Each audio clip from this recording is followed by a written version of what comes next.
हाँ जी जनाब, की हाल चाल है। तो I hope you are doing well. तो जी आज की वीडियो में मैं आपको बताऊंगा how to plan your spousal visa. तो ये जो स्पाउसल वीज़ा है ये कैसे प्लान करना है ये आपको बताएंगे ये दोनों। फिर से स्वागत करते हैं मंचली और मंचला का मंचली और मंचला।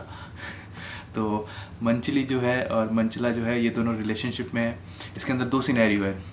पहले सिनेरियो के अंदर मंचला मंचली रिलेशनशिप में है और मंचली जो है वो चाहती है वो कनाडा जाए स्टडी वीज़ा के ऊपर और बाद में स्पाउसल वीज़ा पे मंचला को बुला ले। पर इनका प्लान ऐसा है कि वो ये सोच रहे हैं कि वो पहले शादी करें या फिर स्टडी वीज़ा लगाएं। और दूसरे सिनेरियो के अंदर मंचली का स्टडी वीज़ा आ चुका है और थोड़े दिन में इन दोनों की शादी है और शादी के 15 दिन बाद मंचली की फ़्लाइट है टू कनाडा। तो इस केस के अंदर इन दोनों को कैसे प्लान करना चाहिए अपना स्पाउसल वीज़ा, तो उसी के बारे में आज बात करेंगे। दोनों सिनेरियो के बारे में आज बात करेंगे। उससे पहले मैं आपको बता दूं ये मेरे चैनल के एनालिटिक्स है जिसके हिसाब से 86% लोग जो हैं वो चैनल को सब्सक्राइब नहीं करते हैं, वीडियोस को देख लेते हैं। तो मेरी आपसे रिक्वेस्ट है कि चैनल को सब्सक्राइब कीजिए क्योंकि ऐसी इन्फॉर्मेटिव वीडियोस लेके मैं आता रहूँगा। तो चलिए शुरू करते हैं। तो पहले सिनेरियो के अंदर आपको क्या करना चाहिए, तो इसके अंदर मेरी आपको ये एडवाइस रहेगी कि आप पहले मैरिज कराओ, फिर स्टडी वीज़ा लगाओ और फिर स्पाउसल वीज़ा लगाओ। तो ये 3 स्टेप्स के अंदर आपको करना क्या है, पहले आपने मैरिज करानी है और उसके बाद पहला काम आपका होगा मैरिज सर्टिफिकेट बनाना और साथ में आपको एविडेंस क्रिएट करने हैं। जी हाँ, वो आप कैसे करोगे, वो आपको मैरिज की आपकी फ़ोटोग्राफ्स कलेक्ट करनी है। फिर आपको ऐसी फ़ोटोग्राफ्स कलेक्ट करनी है जिसके अंदर आपकी फैमिली की गैदरिंग दिखती हो पीछे, ऐसी फ़ोटोग्राफ्स आपकी होनी चाहिए और जिसके अंदर पॉजिटिव वाइब्स आनी चाहिए आपकी कि हस्बैंड वाइफ, ताकि जेन्युइननेस दिखे मैरिज के अंदर। और उसके बाद आपको जो फंड्स हैं वो आपके लिक्विडेटेड फंड्स जो होंगे वो आपको अपने बैंक के अंदर रखने हैं ताकि जब तक आपका स्पाउसल वीज़ा लगाने का टाइम आए तब तक आपके फंड्स जो हैं वो पुराने हो चुके हो और आपके अकाउंट में रिफ्लेक्ट करते हो आप जब स्टेटमेंट लगाओगे 6 मंथ्स की। तो अगर वो आपके फंड्स हैं तो बहुत अच्छी बात है। अगर वो आपके फंड्स नहीं है तो राइट फ्रॉम द बिगनिंग जब आपकी मैरिज होती है तब से ही आप अपने अगर बोरो करना चाहते हो अगर पेरेंट्स से या सिबलिंग से, तो वो फंड्स आप गिफ्ट डीड के थ्रू अपने अकाउंट में डलवा लो ताकि वो भी फंड्स जो हैं वो आपके पुराने हो जाए और वो गिफ्ट डीड आपको अटैच करना है आपके स्पाउसल वीज़ा के अंदर। और उसके बाद आपको ऐसे डॉक्यूमेंट जिसके अंदर आप अपने स्पाउस का नाम ऐड करवा सकते हो वो सब आपको करना है। जैसे कि पासपोर्ट, आपको अपने पासपोर्ट दोनों के पासपोर्ट में एक दूसरे का स्पाउस का नाम जो है वो ऐड कराना है। फिर आपको अगर आधार कार्ड है तो उसके अंदर स्पाउस का नाम ऐड कराना है। बाद में अगर आपके पास कोई LIC है उसके अंदर अपने स्पाउस को नॉमिनी बनाइए। और उसके बाद फिर आपको अपने जो है स्टडी वीज़ा के लिए अप्लाई करना है। तो जब आप स्टडी वीज़ा के लिए अप्लाई करेंगे तो मेक श्योर कीजिए कि आप जो स्टडी लें वो 2 साल के लिए, ताकि आपके पास इनफ टाइम हो कि आप अपने स्पाउस को यहाँ कनाडा में बुला सको। क्योंकि अगर आप 1 साल की स्टडी लेते हो तो उसके अंदर आपके पास टाइम पीरियड जो है वो बहुत कम बचता है क्योंकि मिनिमम 6 मंथ्स की स्टडी होनी चाहिए रिमेनिंग जब आप अपना स्पाउसल वीज़ा लगा सकते हो। अगर आपका 6 मंथ्स से कम की स्टडी है तो आप स्पाउस वीज़ा के लिए अप्लाई नहीं कर सकते हो और फिर आपको रुकना पड़ेगा अपने पोस्ट ग्रेजुएशन वर्क परमिट के लिए और फिर आपको स्पाउसल वीज़ा के लिए अप्लाई करना पड़ेगा।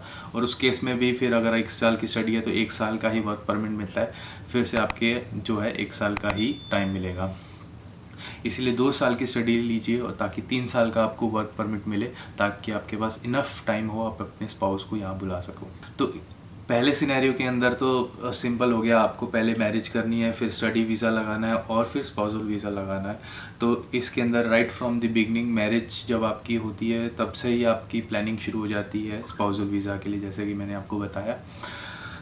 अब बात कर लेते हैं दूसरे सिनेरियो की जिसके अंदर शॉर्ट स्टे का केस है, जिसके अंदर स्टडी वीज़ा आ चुका है और थोड़े दिन में उनकी मैरिज है और मैरिज के 15-20 दिन के बाद ही जो स्पाउस है उसकी फ़्लाइट है टू कनाडा जो कि स्टडी पे आना चाहते हैं। और इस केस के अंदर इनके पास ज़्यादा टाइम नहीं है कुछ भी करने का। जैसे कि मैंने बताया आपको कि आपको मैरिज के बाद जैसे अगर आप कहीं हनीमून में गए या आउटिंग पे गए तो आपको फ़ोटोग्राफ्स क्लिक करनी है, फिर आपके पासपोर्ट में आपको नाम ऐड कराना है और अगर आपके पास कोई बैंक अकाउंट है उसमें आपको नॉमिनी बनाना है। तो ये सब काम करने का आपके पास टाइम होता ही नहीं है क्योंकि मैरिज सर्टिफिकेट ऐसी चीज़ है जहाँ पे आपको दोनों की प्रेजेंस होनी चाहिए। कई सारे डॉक्यूमेंट्स ऐसे होते हैं जहाँ पे दोनों जो कपल है, दोनों हस्बैंड वाइफ हैं, उन दोनों की प्रेजेंस होनी चाहिए। तो ऐसे डॉक्यूमेंट जो है वो बन नहीं पाते हैं। तो ऐसे केस में उनको क्या करना चाहिए, जहाँ पे शॉर्ट स्टे की बात आ जाती है, यहाँ पे मेरी आपको ये एडवाइस रहेगी कि जहाँ पे फर्स्ट सेमेस्टर ख़त्म होता है स्पाउस का जो कनाडा में है, वो इंडिया विज़िट करे। और यहाँ इंडिया विज़िट करने के साथ में फिर ये सब जो काम उनको करना है वो ये सब काम उस पीरियड में करें। और उसके बाद जब ये सब काम हो जाए, उसके बाद अगर आप स्पाउसल वीज़ा के लिए अपनी फ़ाइल पुट अप करोगे, तब तक आपकी मैरिज भी थोड़ी पुरानी हो चुकी होगी और उसके बाद आपका फर्स्ट सेमेस्टर भी हो चुका होगा। देन आपके डॉक्यूमेंटेशन भी राइट हो चुके होंगे और आपके फंड्स भी हैं वो भी काफ़ी हद तक पुराने हो चुके होंगे। तो इस केस के अंदर आपको जो आपके जो स्पाउसल वीज़ा का जो चांसेस हैं वो काफ़ी बढ़ जाते हैं अप्रूवल के, जिसके अंदर अगर आप कंपेयर करें कि आपकी जो फ़ाइल है वो शॉर्ट स्टे की, आपके फ़ोटोग्राफ्स नहीं है आपके पास मैरिज के बाद की, फिर आपके डॉक्यूमेंटेशन पूरे नहीं है, आपके पासपोर्ट में आपका स्पाउस का नाम नहीं है। ये कहीं मैंडेटरी नहीं है कि स्पाउस का नाम होना चाहिए, बट अगर हो तो ज़्यादा अच्छा है, जिससे जेन्युइननेस ऑफ मैरिज जो है वो रिफ्लेक्ट होगी। फिर आपके डॉक्यूमेंटेशन जो है वो जैसे कि मैंने बताया आपको, जो जहाँ पे स्पाउस का नाम आप ऐड करा सकते हो, नॉमिनी बना सकते हो, वो काम आपके नहीं होंगे। और फिर आप एविडेंस जो है वो क्रिएट नहीं कर पाओगे। सबसे बड़ी बात, जब आप क्रिएट नहीं कर पाओगे तो आप कलेक्ट नहीं कर पाओगे और फिर सबमिट नहीं कर पाओगे। तो इसीलिए मैं बोलता हूँ कि आप एविडेंस क्रिएट कीजिए, कलेक्ट कीजिए और फिर सबमिट कीजिए, ताकि आपकी जो फाइल है वो स्ट्रॉन्ग बन सके, और स्ट्रॉन्ग होगी तो अप्रूवल होगा। तो आई होप मैंने अपनी तरफ से आपको क्लियर कर दिया हो कि आपको दोनों केस में आपको अपनी स्पाउसल वीज़ा की कैसे प्लानिंग करनी है। अगर आपका कोई क्वेश्चन है तो आप नीचे कमेंट बॉक्स में छोड़ सकते हो, या फिर मेरे इंस्टाग्राम हैंडल है उसके ऊपर आप अपनी क्वेरी छोड़ सकते हो, तो वहाँ पे मैं जवाब दे दूँगा। इसके अलावा मुझे पता है कि बहुत सारे क्वेश्चंस हैं जिनका मुझे जवाब देना है आपको, आपने मेरे को पूछे हुए हैं, बट मेरे को टाइम मिल नहीं पाया। बट मैं जल्दी ही उसके ऊपर Q&A वीडियो बना के उसका भी जवाब दे दूँगा। तो I hope it helps and I will see you in the next one. Bye bye.